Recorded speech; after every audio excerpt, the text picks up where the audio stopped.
Something strange just happened in the Horn of Africa. Israel recognized Somaliland. On paper, this looks historic.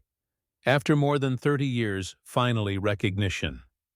But what if this recognition actually hurts Somaliland instead of helping it? What if Israel is not the breakthrough, but the poison? Setting the scene. Let's be very clear about one thing. Somaliland did not suddenly appear yesterday.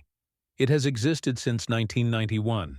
It has elections, borders, security, a currency, and relative stability in a very unstable region. So recognition is not about facts, it is about politics. And politics today are toxic. When Benjamin Netanyahu recognizes Somaliland, the world does not see Somaliland first. It sees Netanyahu. And that matters more than many people want to admit. Why Netanyahu is a problem, even if you support Somaliland.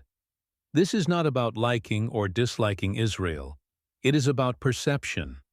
Right now in Europe especially, Netanyahu is radioactive because of Gaza, because of the war, because of accusations, investigations, protests, and diplomatic isolation.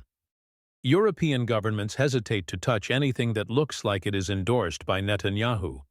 So when Israel recognizes Somaliland, European capitals do not say, "Ah, Somaliland finally gets justice."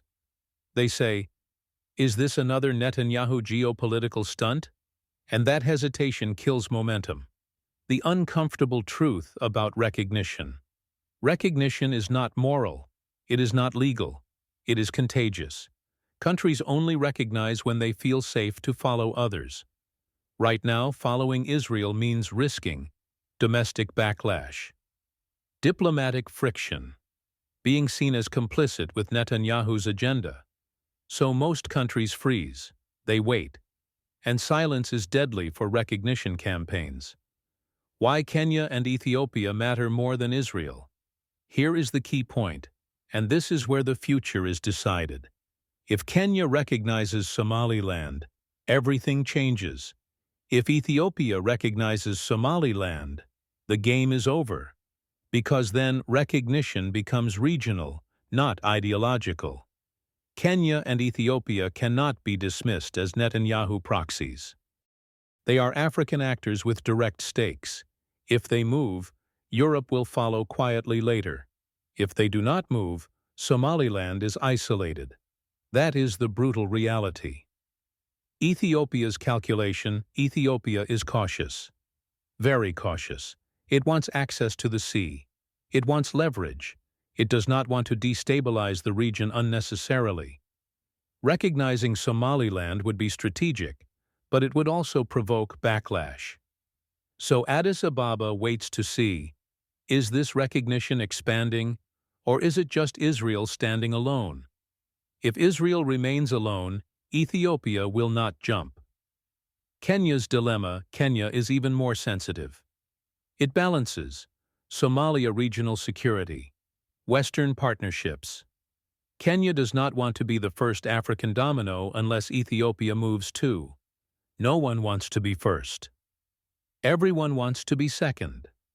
That is how recognition works. Why this moment could collapse. So here is my honest opinion. If Israel is the only recognizer for a long time, Somaliland does not gain legitimacy. It gains controversy, and controversy scares cautious governments.